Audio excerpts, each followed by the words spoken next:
Hello, Pamela. It's such a lovely day for being here and for having you as a guest. I'm so glad that you accepted to be a guest in the I Am series of interview. Thank you. I appreciate what you're doing. I really feel the purpose fiber in your action and in your speaking where we have met on the Facebook group. And I invite our listeners to be attentive to catch something useful and something insightful from this conversation. And if you do find something to apply in your own lives, please click the link in the description and donate an amount of money for the hospitals in Romania which are in need. So I will start by asking, who are you, Pamela? Please present yourself in a very short and crisp 2 minutes introduction. Sure. So my name is Pamela Wasabi. I live in Miami, Florida. My background is from South America. I grew up in Colombia. I've been here in Miami for almost 20 years. I have a daughter. She's 7 years old. I also have a bakery. My business focuses on making vegan and gluten-free baked goods, and I distribute all around the city in Miami. Also, you can shop online if you live in the United States. And aside to that, my background is in integrative nutrition and psychology of eating. And so I also write. I'm an author, have published 2 books, and I have my 3rd book on the way. It's called Returning to the Wild Woman. And it's a book that speaks about food psychology, eating disorders, food issues, and relationship with the body and the self. Thank you. So how was your journey to discover this thing that you have with baking and food? how yes. into doing this? Yeah, so I have a very interesting relationship with food. I think I approach food from a different perspective than another chef would do.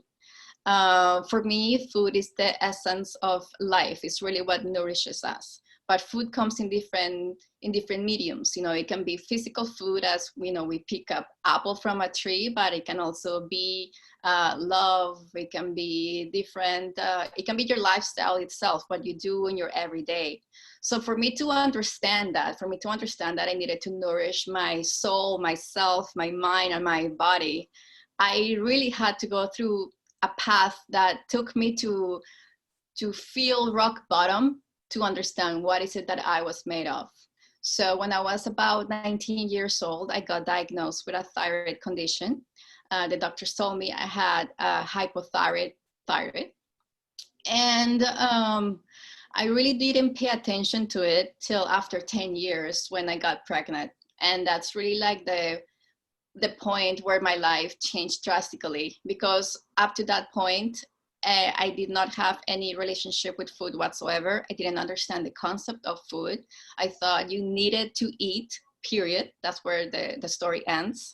I didn't have a relationship with my body. I was not appreciative of what this beautiful suit, that I have is.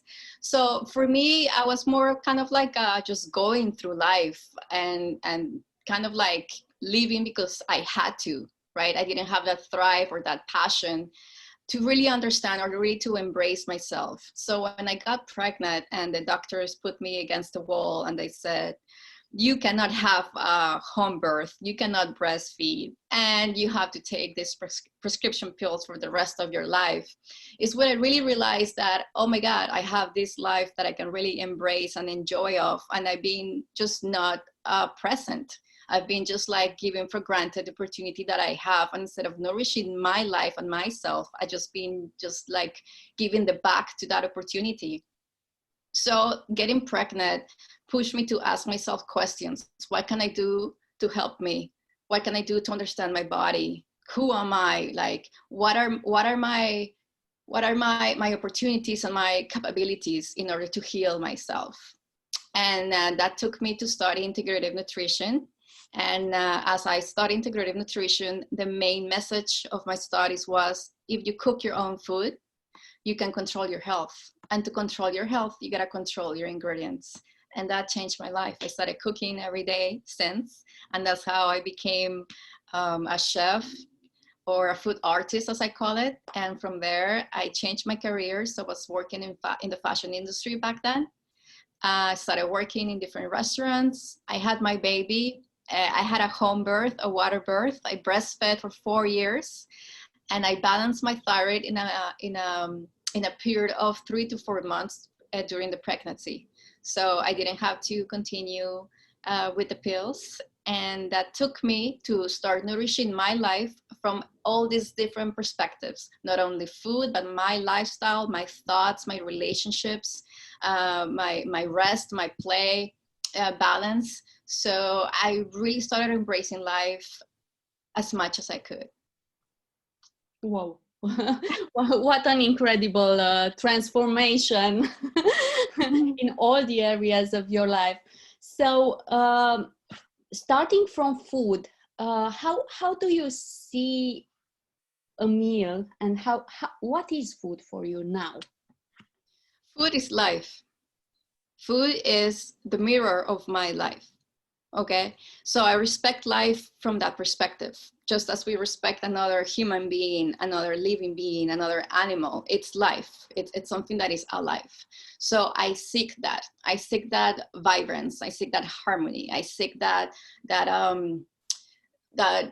colorful, beautiful, or that colorful beauty. Actually, that's what I seek. I seek beauty, right? And I find that beauty comes from the earth. Beauty comes from nature. Beauty comes from, all these seeds and nuts and fruits and vegetables and mushrooms and all these different things that just sprout from the earth. Like that for me is a miracle. That for me is beauty. That for me is life. So that is what I want to put in my body, because I understand myself just as what I see on the outside, right? So that is food for me. And that's how I cook my meals. I just seek wholesome, beautiful ingredients in order to prepare my food. Like that's what I want inside my body. So my perspective, my concept of what food is changed drastically into really understanding that what I put inside of my body is going to nourish, is going to become me. It's information that my cells need. It's like I am feeding myself a part of me with me, right? I am life. That's life. That's what I want. I want that connection. I want that synergy. I want that play, that dance, that game, so that's how I see food. So in order to have a good relationship with food, we must have first a good relationship with ourselves. Totally. If you don't understand yourself, you cannot understand the outside world, right? And so it all starts with our self-talk. It all starts with how you see yourself. It understands with what you think, or how you think you were brought up. It all starts with your thoughts about your culture, your society, the world, your family, your environment. It's really an understanding of what is it that you are in order to see the world. Like we see the world according to how we understand ourselves.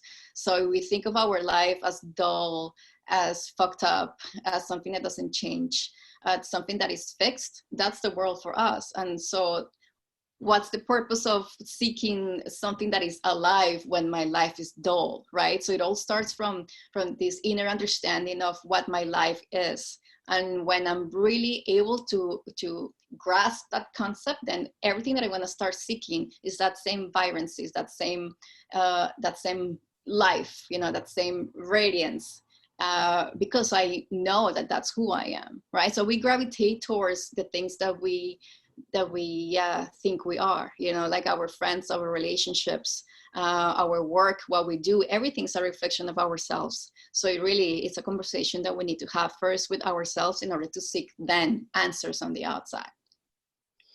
So what do you remember from your childhood about your relationship with food and about the meals? It's really interesting because I did not have a relationship with food. I grew up in a Latin country. that it was very macho based mentality. You know, food had to be made up a big portion with meat, because our association with food back then and culturally is you eat meat, you are strong, you are aggressive, you are, you know, you press your force against the weak, you know. So a lot of our understanding on a social basis towards food is that, you know, we gotta dominate the weak to feel strong. And I think it's a very outdated perspective, but some cultures still grow up thinking that that's the way to relate to food. It's like, it's more of a like a statement of who's the strongest, instead of one statement of saying I embrace my life and I understand that we all have a relationship with each other. So I grew up thinking or seeing people eating chicken by the bone, and, you know, eating ribs, and meat was always constant, and barbecues, but it was very on my face. Like I don't think I ever saw a vegetable on my plate, right? It was just not, it was always like a secondary thought. Like vegetables were not pushed onto me to eat them because they were healthy. Like we did not have that consciousness. So I didn't like meat. I didn't like chicken. I didn't like fish. I didn't like any meat whatsoever. So for me, it was a very forceful relationship to had to eat, because I did not like what was being presented to me. I did not like the taste. I didn't like to have meat in my mouth.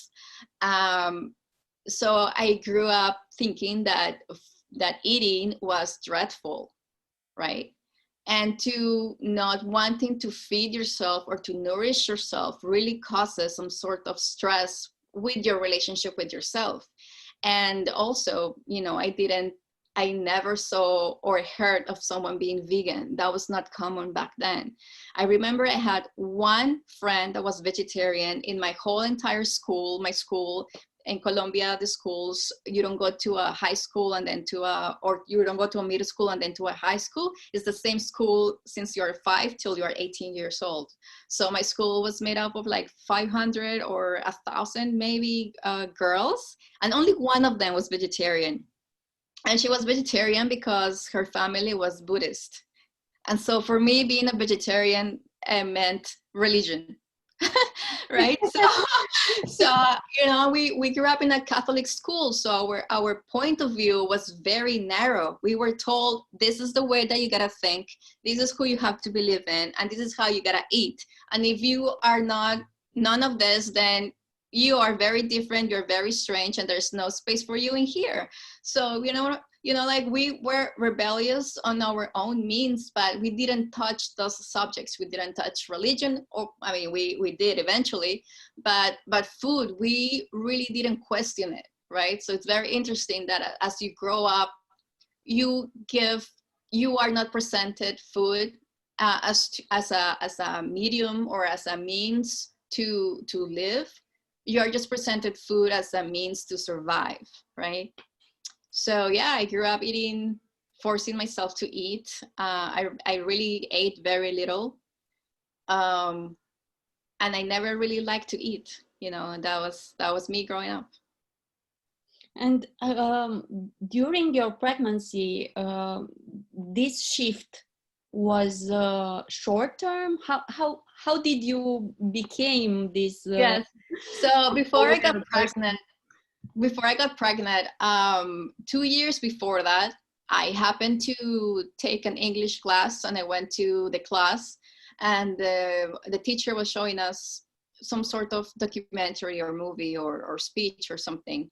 And there was this vegan activist explaining why we should be vegan. And I remember that when I first heard what the movie was about, I laughed like out loud, like on the face of the teacher. I'm like, nobody's gonna tell me how to eat or what to eat. Like veganism is stupid. Everything moderation is okay. So we can eat meat, we can eat, you know, this, we can eat milk, cheese, whatever. Like, please do not mess with my, you know, with my comfortability.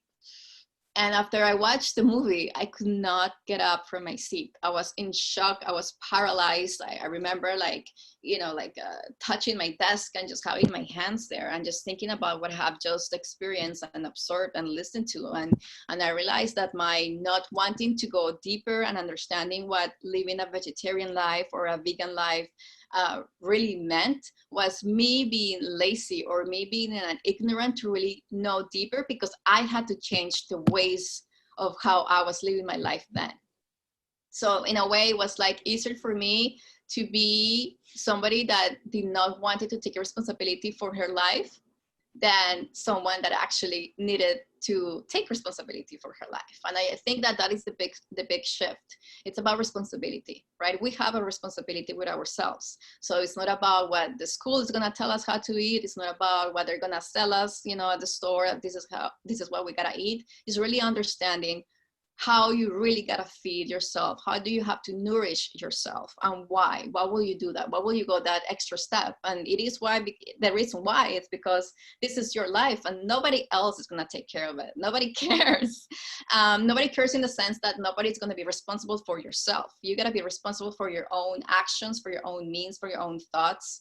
So that movie really woke me up into saying, yo, you have something to do. Now you've been given the information of what really goes on in factory farming here in the United States, what really goes on with your health, how your body digests processed foods, or in comparison to wholesome foods. Like, now you understand a little bit of what happens when you put something inside of your body. Now it's up to you to make the right choices and to really say, you want to live a fulfilling, beautiful, healthy life, or just want to keep surviving till you die, and then there's nothing else to it. So that pushed me. Like, when I got up from my desk, I said, I'm gonna do it. I'm gonna drop meat. I'm gonna, become a vegan, because finally I was given a concept that I could believe in. I was given an opportunity to make a difference, to make a stand. And I think I was lacking that growing up a little bit. And so my transition, what I said to myself is, you know what? I'm gonna enjoy this journey. I really need to have fun with it. If not, it's not going to work, because I come from a lifestyle where I hated to eat. Like, for me, going and having dinner and lunch and breakfast was not fun. Like, I did not look forward to that. And now I wanted to. So what I said to myself is, okay, I don't like turkey and chicken, and I really force-fed myself to eat it. Fine, no problem, I drop it. Like, for me, it was like so much fun to say, oh my God, I really don't have to eat that? Yes. And also, I didn't like meat. So for me, dropping meat was the easiest thing ever. Cheese, I dropped it off also. Milk, I dropped it off. And so what I said to myself, I'm going to do this transition where I still ate eggs and fish here and there. And then I simply started dropping those items when I didn't even remember they existed. When I sat down in the restaurant now, I will go to the side dishes and pick all the side dishes, and was like just so, excited about it, right? To just have like a bunch of little plates of like asparagus, carrots, broccoli, Brussels sprouts, and all these things. And I was just so excited to eat them. So I made it fun. For me, it was exciting to, oh my God, now I can choose how to eat, and my body's responding to it, and I'm digesting food, and I'm not feeling, dreadful after eating food. I was just like, it really transformed my life. So that was how I was eating, but yet I lacked the knowledge of what nutrition really meant. I didn't know what a nutritious food was. I just knew that now I'm not eating those things, but I was lacking that factor. And so when I got pregnant, and I went to a nutrition school. It was great because I already knew that I had to eat these type of foods, but now I learned how to approach them. And I learned about superfoods, and I learned about the nutrients in each one of the vegetables and the fruits. And, so I'm like, oh my God. So you're telling me that not only foods and like fruits and vegetables taste good, but with like, underneath that, there's this world of wisdom and information that actually nurtures our cell, at a cellular level. Like these foods really give us this information of transformation, right? So I was like blown away. So, So, you know, for me, the journey in the kitchen was like discovering myself, discovering life, having a new and like beautiful, explosive relationship with nature, and just being grateful that all of this is at our reach and we're just being like turning our back to it, you know? so this science beyond the vegan food made you discover how to cover also the needs of the body, because there is a balance between the pleasure and the need. Mhm. Maybe this vegetable eating brought you joy from the day one when you shifted, Yeah. and your body reacted in a positive way, and all the needs were satisfied for your body? Or did you learn after that how to combine, what to mix, Yeah. what is the So right proportion? I think I can answer this question like in a two different ways. The first one is pleasure has to symbolize loving yourself and taking care of yourself, and it has to symbolize responsibility for who you are. So pleasure is just not about throwing the towel, having fun, and not having any responsibility for the consequences. Pleasure has to symbolize embracing your life. So that's pleasure for me right now. That's what pleasure symbolizes for me right now. And that pleasure is my need for survival, or is my need for living a fulfilling life, right? So there's with need and pleasure, like kind of like unify themselves into my only purpose for living is to honor who I am and to honor life, right? That is my pleasure. That is my biggest pleasure. That is my biggest happiness, and that's my biggest joy, right? But then it comes, okay, so what's after that? How can I really know how can I get there to understand what that pleasure really is? So we live in a world, and this is a lot about what my third book is about, which is our relationship with food and how we have been approaching food from a very masculine perspective. And I'm not, I'm not trying to offend the masculine or men. That is not what this is about. But this is about understanding there's two ways to approach things. You have the feminine way of approaching things, and you have the masculine way of approaching things. Okay. And the masculine, it's an energy that wants everything now. Masculine is about getting things done. Masculine is about having just one answer for one question, and that's it. That's the end of the story. Masculine is about the now. Masculine is about fast. Masculine is about instant gratification. And masculine is about feeding, seeing everything as 1 + 1 = 2. And that's the end of the story, right? Whether for the feminine, there's always something deeper. For the feminine, if something's going on with you, it's not just about putting a Band-Aid and call it a day. For the feminine's understanding what's underneath that. For the feminine's understanding that you're having a food issue, it's not about the food you are eating, but it's why you are eating that food. Like what takes you to eat that food that makes you feel this way. So there's a story behind everything. There's a connection. There's an emotional connection to everything that's going on with our lives, right? So understanding that pleasure and understanding what food is, it's to really understand that it's not about just eating a nutritious meal that has 70% kale, 20% quinoa, 10%, I don't know, call it whatever you want, and 5% something else. It's not about the perfect plate with the perfect percentage and the perfect calories and the perfect number and the perfect grams of sugar and the perfect, like all these kind of like all these rules that we put when we're gonna eat are just causing so much stress and trouble to really understand who we are. So it takes us to really drop all those numeric kind of like truths that we are like resting our lives on, and understanding that there's something deeper that is called intuition that really takes you to understand what's going on.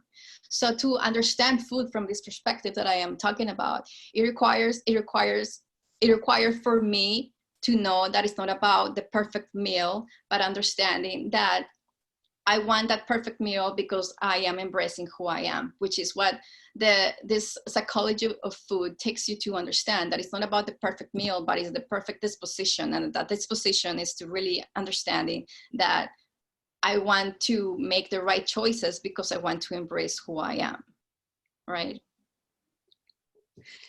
And how do you embrace who you are in all the areas of your life? What does it mean for you to embrace who you are beyond the plate?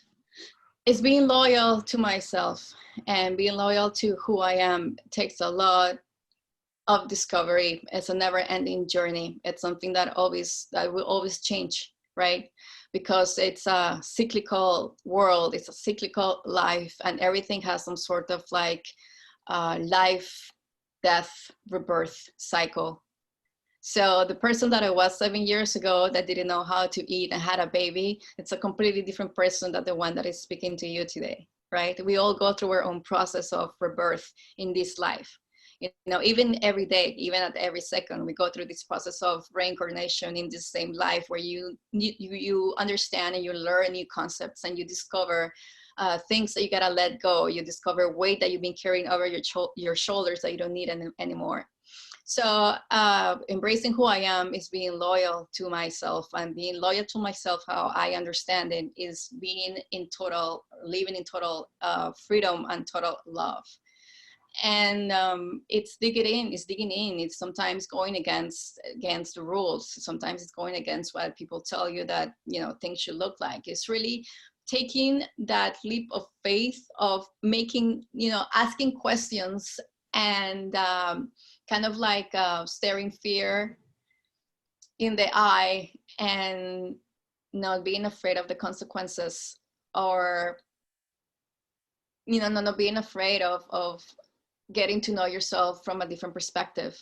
So, you know, like death is a concept that comes in a recurring way when you're embracing fear, because a piece of you really dies when you see yourself from a different perspective and you realize, oh my God, I used to believe this my whole entire life, and I thought that's what made me who I was. And now I gotta let go of that to kind of like embrace myself anew, and now understanding that I don't want to be called myself a vegan anymore. Maybe that's who I was before, and that was the label that people relate to me, but I'm not a vegan. I'm just someone that is trying to understand herself and having a beautiful relationship with the world that is around us. How do you define that? Just by human being. And so my search of embracing who I am is just about having better relationships with the world around me. And so having that question in my mind all the time is what makes me really embrace who I am, because I find joy in connection. I find joy in relationships, and I find joy in discovering myself. And, you know, this is not by saying that, I don't want you to think that I am happy all the time and all for me is like rainbows and butterflies. No, sometimes I go down, and I also embrace that darkness. Sometimes I have days that I cry a whole entire day because I do feel that a part of myself is changing, and I'm also afraid of change. But it's a fear that we gotta face, because we come with so many learned concepts that mislead us to our path, and we have to face those to really understand who we are, what's our purpose in the world, and finally just feel happy in our own skin. So it's a process. It's life. It's living, you know. What was your wildest moment during the transformation until now? My wildest moment might not be one that, you know, that seemed very happy, but it's when I broke up from a very tumultuous relationship. It's when I decided to choose myself instead of thinking that, you know, a family should look one way and happiness, you know, it's painted this other way. So I think choosing myself over something that caused me a lot of pain has been many times some of my most kind of like cathartic moments in my life, when choosing myself symbolizes pain, but I still go forward with it. And then I land myself on the other side, just knowing that what I just did took a lot of courage, but I'm still here standing and walking my path. Whoa. I know that you write poetry. How is this writing? How does it comes from you? Are you looking for inspiration, or is it inspiration comes and finds you? So the way that I write poetry, and I invite everyone to do this also. I didn't find poetry because I wanted to write poems. I found poetry in how I see things. You know, for me, nature is poetic. That's a poem right there. So poetry is life itself. So whatever you write, however you see it, whatever your thoughts are about life, that is poetry itself, right? So my poetry are just my thoughts. It's just the way that I see life. And I've been writing since I've been very, very young. Even, you know, when I was like, maybe, I think my first journals were around when I was 13 or 14 years old, that I remember. And I think I still have them. And I've just always written, and I've written about my day. I've written about how I feel about somebody. I've written about how I feel about life, how I feel about myself. So it's really to see my feelings in a tangible way on a piece of paper. And then what I do with that, and this is a practice that I do every time that I feel lost, every time that I feel that I need answers, I just take down my notebook and my pen, and I write without looking back to what I'm writing. I don't care if I misspell the word. I don't care if it doesn't make sense. I don't care if I repeat myself 20 times. I'm just writing, because I'm letting a part of myself out without analyzing it, right? Without having the mind to go in and say, this is wrong, you shouldn't think like this, you shouldn't say this. You know, I just let my thoughts like come through, you know, whatever it is, just come out of myself and let me see them from a different perspective. So that's how I write. That's my process of writing. And after I do that, I then come back to my notebook and I transcribe my writings, you know, to the computer, to whatever it is. And then I start seeing what I am saying to myself. So, you know, I surprised myself that I wrote some things. I'm like, wow, you really love this guy, or wow, you were really confused, or wow, you really need a time for yourself. Maybe you need to take a walk. So it's a way of talking with me. I'm having a conversation with myself. That's what poetry is to me. That's what writing is to me. For me, writing is a healing practice. It's one of the best therapists there is in the world, and we have it all at our disposal right there. It just takes a piece of paper and a pen. And then suddenly, as often as I do it, the better I become at it. And then I realized I have this ability with writing and with poetry, and you know, I just kept digging in, and beautiful things came sprouting. And so I really enjoyed the process. I love poetry. I love, my poetry is very like, there is a lot of like philosophy in my poetry.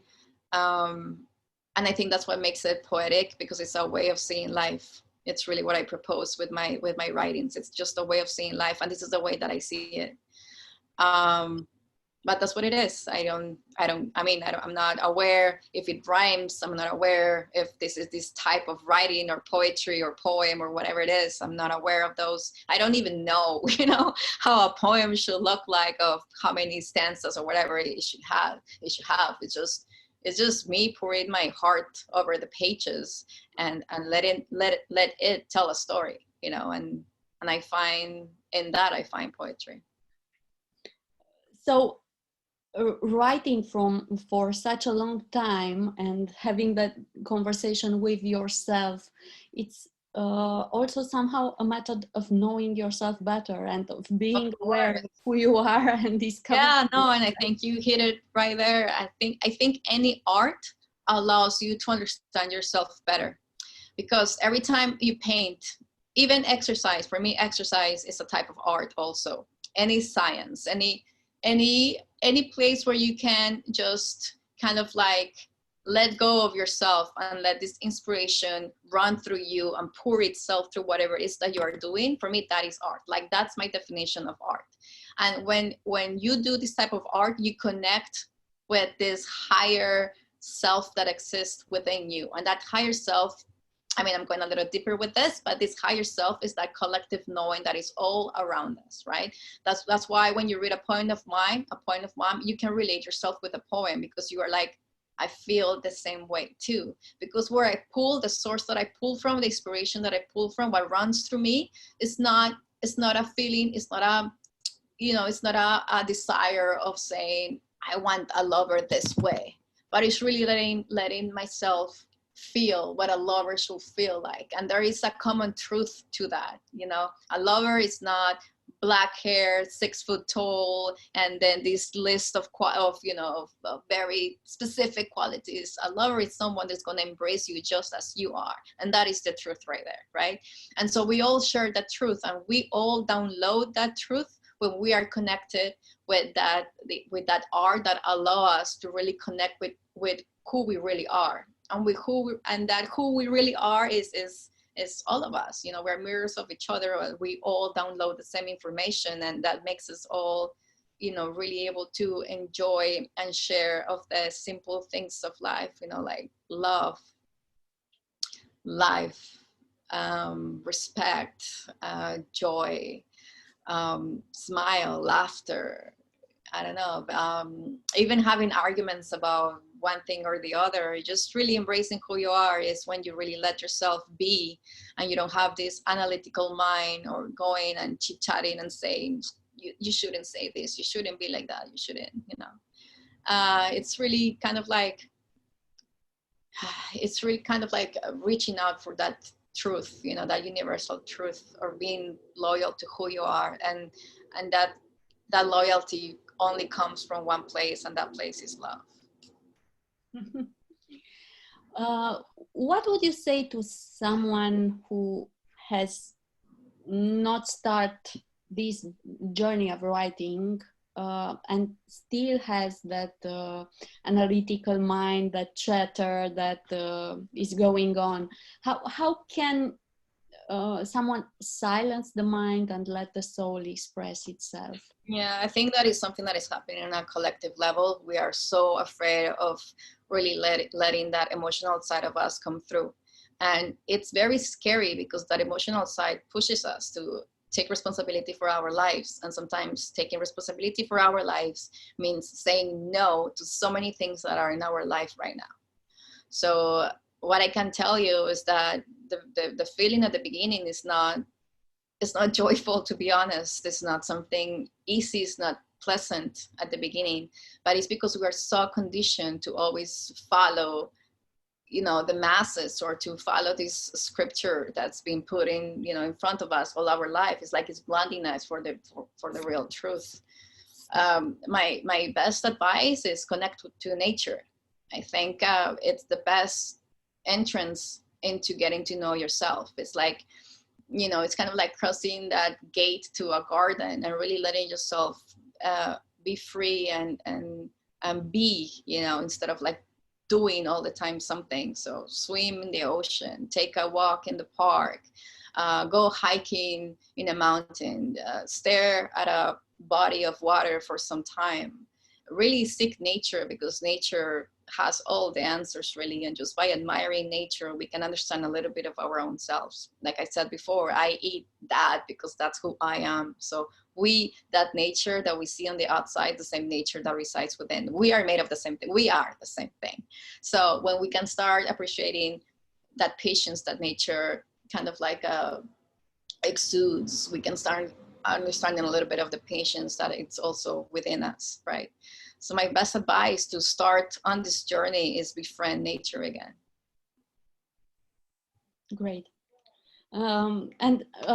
Speaking about human nature and self-image and eating, how can we get friendly again with our image when there are moments of not trusting how the mirror reflects back?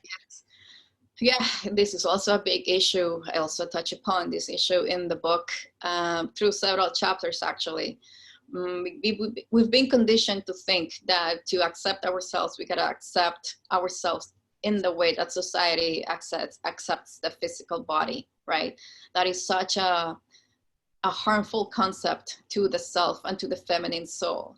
You cannot box the feminine. You cannot put the feminine, you know, in a container and tell her to stay put and not to change and never to, you know, grow or to be herself. The feminine is this wild, free soul that needs to express herself. She needs to dance and move and sing and scream and be chaotic at sometimes. You know, look at the ocean. The ocean is the best representation of what the body should be. The ocean is itself. The ocean does not apologize for who it is. The ocean sometimes is wild and sometimes it's calm. Sometimes it's a storm and sometimes it just nourishes you just by being and playing with it. So my how you can start is by being kind to yourself, because we have forgotten how to do this. We are in a society that believes that perfectionism is actually a quality that benefits who you are, right? I remember going to an interview and they asked me, oh, you know, if you can tell me one of your bad traits, what would that be? I'm like, oh, let me tell them that I'm a perfectionist, because actually a perfectionist is being a, you know, it's really good, you know, it's really good about yourself. It's saying something good about yourself. Oh, I'm a perfectionist because I never stop working, and then I want everything to be beautiful and perfect, and I don't stop till I achieve that. But you cannot approach the body with that perspective. You know, you cannot say I want the body to be perfect. What you have to say is that I want to, and I have to, and I embrace myself in whatever shape or form I am. It's by accepting yourself as you are. And then when you have that thought in your body, in your mind, in your system, your body is going to start changing to glove the essence of who you are. So it all starts back with how you talk to yourself, how you see yourself, and how you understand yourself. So if you think of yourself as, oh, I am this 42-year-old woman that is obese, and you know, I am let go of my company and I don't have anything to do, and I am a loser, and I don't have kids, and I'm alone in my apartment, then your body is gonna glove that, because the body is here to protect you. The body is the most kindest friend you can ever have. The body is there to support whatever you think about yourself. But if you start thinking about yourself, hey, you know what? I think I've been given a choice. I got let go of that job that I did not enjoy whatsoever. That actually they were stepping on who I was and my thoughts and my perspectives and my values. I'm actually grateful that happened, so I can actually choose the kind of job that I want to be in. Actually, you know what? I don't want to have a job. I want to start my own company. And your body is going to start following that set of emotions, because what happens is that your thoughts govern your mind, and your thoughts also govern your emotions, and your emotions govern your hormones, and your hormones govern all your body systems, your digestive system, your mood, your sexual system. So everything has to do with how you speak to yourself. So be kind to yourself, right? And I think we can catch ourselves saying, oh, I'm so stupid. Oh, I should do better. Oh, that always happens to me. Oh, I always do the thing. Catch yourself and change that. Say, oh my God, I'm so lucky that I catch myself before I do that. Or maybe smile and make a joke about it. Oh, I always do that. Oh my God, I'm so funny. But let's try this next time, right? So it's about being kind to yourself again. It's about befriending yourself again in order to have a relationship with you. How are you going to have a relationship with yourself if you hate yourself? You can't. You're always going to close the door. So it's an invitation to get to know yourself again. And one of the exercises that I propose in my book is talk to yourself as if you were a 7-year-old. How will you talk to yourself if you were a 7-year-old? I'm sure you're not going to be, this demanding, strict force full of hatred, and, you're going to be kind, because that's the only way how you will treat something that is innocent, and you got to revive that innocence back into your soul. Mm-hmm. Pamela, what are you most grateful about in your motherhood journey? In my motherhood? Mm-hmm. Whew, my daughter teaches me so much. I am grateful to be a mom. That was something that I really never looked forward to. I did not want it to be a mom. I never grew up thinking that I wanted to have kids. I always, thought that was for someone else. But being a mom, and being able to grant someone the opportunity to be here and be able to see life how she sees life at sometimes. And this past weekend we took a little trip. We went to the beach, the two of us, and she will spend 4 hours playing with the waves. And her whole game was we gotta jump the wave, we gotta dive the wave, we gotta float on the wave, and we just gotta be, in the wave. That was her game. And we played that for 4 hours. And, like I look at her and it's just amazing how she embraces life. So I am so grateful to have given the opportunity to provide life and to show life to this little person, from such a different way that sometimes it is presented. So I am really, because she forces me to be the best that I can. And I'm grateful for that. I'm grateful that she pushes me to be my best, and that is what I'm provided to her. Thank you. And as we have come to the end of this interview, I just want to ask you to complete the phrase, I am, with one word. Everything. Beautiful. Thank you so much for being here, for being with us, for being one with us, and for sharing all that you feel and you know. Yeah, thank you so much for the opportunity. This also helps me, sometimes I don't have these conversations, and it's really good to put yourself in perspective sometimes, and to dig in, and maybe to talk about the things that you do every day and you don't realize how much you love doing that. So it also was a great opportunity for me to put myself in perspective and to see how grateful I am to really be here. Thank you. Thanks a lot.